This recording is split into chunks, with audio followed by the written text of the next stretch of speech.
Welcome to J&J's Top 10. For our very first Top 10, we are going to do our favorite video games growing up and playing. Now, topping off the list is Red Dead Redemption. Now, I love this game because I love spaghetti western movies. I have no problems in it. I grew up watching those, like The Man with No Name. I loved those films. I thought they were great.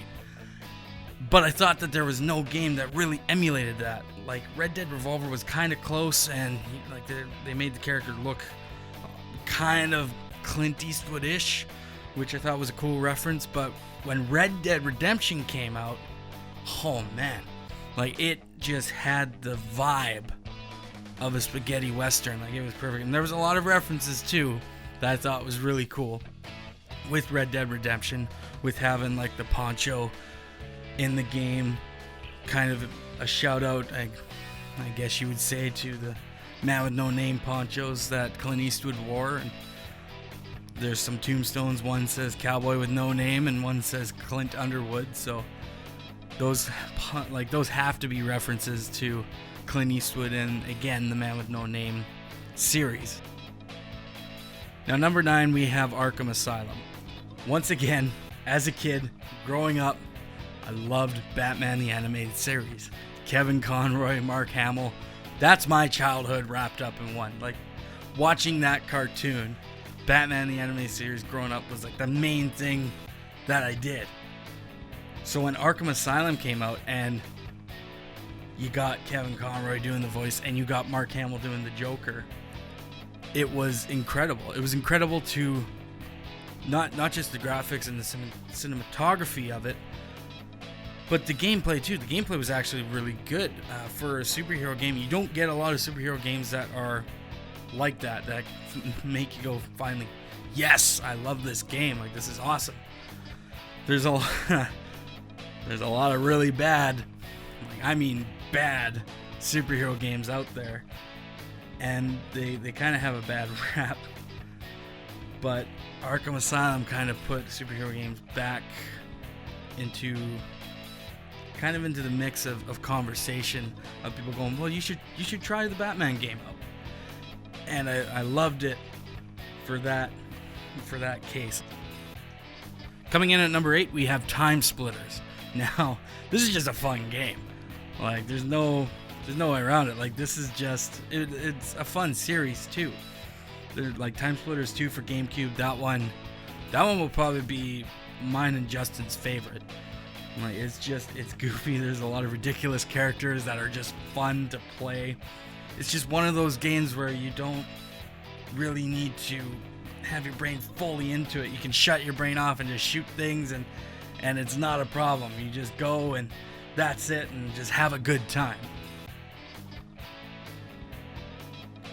At number 7, we have Monkey Island. Now, this is one of Justin's picks. After doing some gameplay myself after he talked about it, and watching a lot of gameplay on YouTube and other things, and watching him play it as well, this game really did make the point and click style of gaming popular. It kind of gave it a new light and really helped put a shine on that style of gaming. And that's what Justin loved about it, and I really appreciate it too after trying a few gameplays of it. It's really fun. It's a fun game. Really well done. The whole Monkey Island series is just great, and that's why he wanted to put it on the list, and I can't blame him for it. It's a great game. And at number 6, we got Half-Life. The storyline, everything about Half-Life is really incredible. It did popularize that genre of gaming, which is incredible, and it probably helped influence a lot of other games since its release. And like, what can you say about Half-Life? It's pretty incredible. Number 5, we got Donkey Kong Country.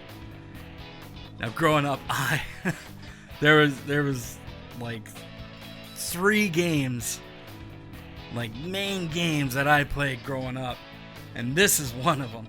You got Donkey Kong Country, it's the side-scrolling one, so it's different. They don't have him in the construction site anymore.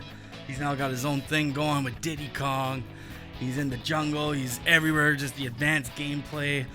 the hard levels, like just intricate levels and things that you gotta do to beat it, is just incredible. And I've always loved that game. It was always tough, but I've always loved this game. I thought it was a great game. I still do. I'll still go back and I'll still put it on and play it, and I just love it.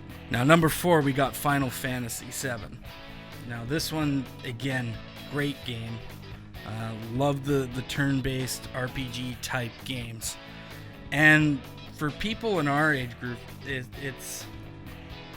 it kind of made RPG and turn-based games popular.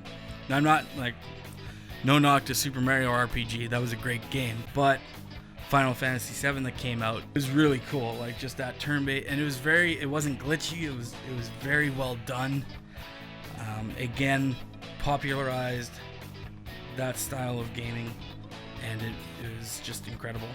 Loved it. Number 3, GoldenEye. Slaps only, Golden Gun, and Oddjob. Whoever got those 3, that ruined friendships. But GoldenEye, man, I still remember. I remember Christmas morning. My brother and I got an N64. We were so excited. We didn't have any games though. Didn't matter. We got an N64, and then all of a sudden on the TV, we heard that James Bond sound, and we went nuts. And at that point, those graphics, everything, it was just incredible. We thought it was amazing. And the multiplayer is just awesome. Everybody in that generation just loved. You can't not talk about this game. It's an incredible game, and I loved it. And Justin loves it. We both just love this game, and that's why it's number 3. And number 2, Super Mario World. You really can't talk about gaming and favorite games and not mention a Mario game at some point. And with this one, I spent a lot of my childhood trying to find all the secret areas and the star warps and everything, the star jumps and everything like that. And I've gone back recently to play it again, and I'm still learning things that I missed when I was a kid, because there's just so many things that you can miss in that game. And you got Mario, you got Luigi, you got Yoshi. That's why that one's on our list at number 2. At number 1, we got Mortal Kombat. This, the very first one, pushed the limits of violence in games.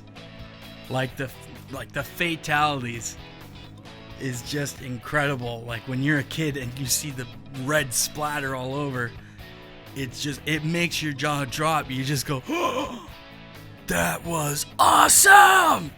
And I just remember having so many friends over and just having like Mortal Kombat tournaments. Me and Justin, like we love that whole series, really, of Mortal Kombat. I really do enjoy most of their games that have come out, and I love going back and playing the first one and then playing like the latest one.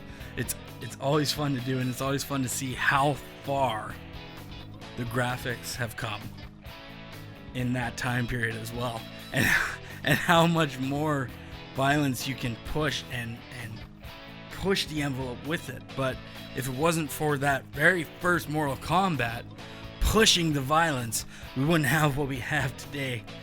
So thank you, Mortal Kombat. I hope you enjoyed our top 10 post. Please be sure to subscribe and like if you want. Hit the like button, hit the subscribe button. Hope you all have a good day.